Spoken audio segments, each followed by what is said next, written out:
Red banana walnut cake எப்படி செய்கிறதுன்னு பார்க்கலாம்.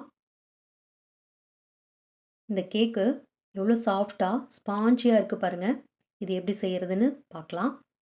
நான் இன்றைக்கி இந்த கேக் பண்ணுறதுக்கு செவ்வாழை பழம் தாங்க எடுத்துகிட்ருக்கேன். நல்ல கனிவாக இருக்கக்கூடிய பழம் எடுத்துக்கோங்க. உங்கள் கிட்ட செவ்வாழை இல்லைன்னா வேறு எந்த பழம் வேணாலும் நீங்கள் எடுத்துக்கோங்க. நான் 1 கப் கிட்ட மைதா மாவு எடுத்துகிட்ருக்கேன். மைதா வேணாம் அப்படின்னா கோதுமை இல்லைன்னா ராகி மாவு கூட எடுத்துக்கோங்க. 3/4 கப் நாட்டு சக்கரை எடுத்துகிட்ருக்கேன். 1/2 கப் வால்நட்ஸ் எடுத்துக்கோங்க. 1/4 கப் ரீஃபைண்ட் ஆயில் எடுத்துகிட்ருக்கேன்.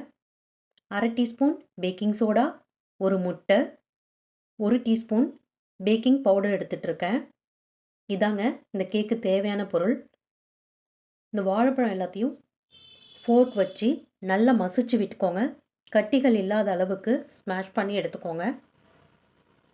இதோட நாட்டு சக்கரை சேர்த்துக்கோங்க. உங்களுக்கு 3/4 கப் பத்தலை அப்படின்னா 1 கப் கூட நீங்கள் சேர்த்துக்கலாம். 1 முட்டை சேர்த்துக்கோங்க. உங்களுக்கு முட்டை வேணாம் அப்படின்னா 1/4 கப் பால் சேர்த்துக்கோங்க. 1/4 கப் எடுத்து வச்சுருந்தோம் இல்லையா ரீஃபைண்ட் ஆயில், அதையும் இதோடு சேர்த்துக்கோங்க. 1/4 டீஸ்பூன் உப்பு சேர்த்துக்கோங்க. இது எல்லாத்தையும் நல்லா பீட்டர் வச்சு நல்லா பீட் பண்ணி எடுத்துக்கோங்க. க்ரீமியாக வர வரைக்கும் பேட்டரை பீட் பண்ணி எடுத்துக்கோங்க. பாருங்கள், கேக் பேட்டர் ரெடி ஆகிடுச்சு. இந்த பேட்டர் ரெடி பண்ணுறதுக்கு முன்னாடி அவனை 160 டிகிரியில் 10 நிமிஷம் ப்ரீஹீட் பண்ணிக்கோங்க. நம்ம எடுத்து வச்சிருந்த மாவு எல்லாத்தையும் சல்லடை வச்சு பேக்கிங் பவுடர் பேக்கிங் சோடா போட்டு நல்லா சலிச்சு எடுத்துக்கோங்க. சலிச்சது எல்லாத்தையும் ஓவர் மிக்ஸ் பண்ணாமல் லைட்டாக கேக் பேட்டரை கலந்து விட்டுக்கோங்க. நீங்கள் குக்கரில் பண்ணுறதா இருந்தால் குக்கரில் தூள் உப்பு போட்டுட்டு மேலே ஒரு ஸ்டாண்டு வச்சு குக்கருக்கு மேலே வெயிட் போடாமல் மூடி ஒரு 10 நிமிஷம் மீடியம் ஃப்ளேமில் வச்சு ப்ரீஹீட் பண்ணிக்கோங்க.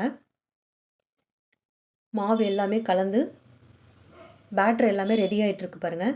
இதோடய நம்ம எடுத்து வச்சுருந்த வால்நட்ஸ் எல்லாத்தையும் ஆட் பண்ணிக்கலாம். உங்களுக்கு வால்நட்ஸ் பிடிக்கல அப்படின்னா அதுக்கு பதிலாக முந்திரி, திராட்சை சேர்த்துக்கலாம், பாதாம் சேர்த்துக்கலாம், பிஸ்தா கூட சேர்த்துக்கலாங்க. ரெடி பண்ணி வச்சுருக்க பேட்டரை ஒரு ட்ரேயில் ஆட் பண்ணிக்கோங்க. நல்லா ட்ரேவை தட்டி விட்டுக்கோங்க. இந்த மாதிரி குச்சி வச்சு நல்லா கலந்து விட்டிங்கன்னா ஏர் எதுவும் இல்லாத அளவுக்கு நல்லா தட்டி எடுத்துக்கோங்க. இதுக்கு மேலே நான் கொஞ்சமாக வால்நட்ஸ் ஆட் பண்ணிக்கிறேன். பேட்டர் ரெடி ஆகிடுச்சு பாருங்கள். இது அப்படியே அவனில் வச்சு ஒரு 30 நிமிஷத்துக்கு அப்புறம் இது எப்படி இருக்குன்னு பார்க்கலாம். இந்த கேக் செய்கிறது ரொம்பவே ஈஸிங்க. ஸ்கூல் விட்டு வர பசங்களுக்கு ஸ்நாக்ஸ் ஏதாவது செஞ்சு தரணும்னா டக்குன்னு ஒரு 30 நிமிஷத்தில் செஞ்சு கொடுத்துடலாங்க. அவ்வளோ டேஸ்ட்டாக யம்மியாக இருக்கும். 30 நிமிஷத்துக்கு அப்புறம் கேக் ரெடி ஆகிடுச்சுங்க. இது ஒரு 2 மணி நேரம் கிளிங் ரேப்பு இல்லைனா அலுமினியம் ஃபாயில் போட்டு நல்லா மூடி வச்சுருங்க. அப்போ தான் கேக் ஹார்ட் ஆகாமல் ட்ரை ஆகாமல் சாஃப்டாக இருக்கும். 2 மணி நேரத்துக்கு அப்புறம் கேக்கை இந்த மாதிரி திருப்பி போட்டு மேலே இருக்க பட்டர் ஷீட் எல்லாத்தையும் எடுத்துருங்க. சின்ன சின்ன பீஸா கட் பண்ணி எடுத்துக்கோங்க.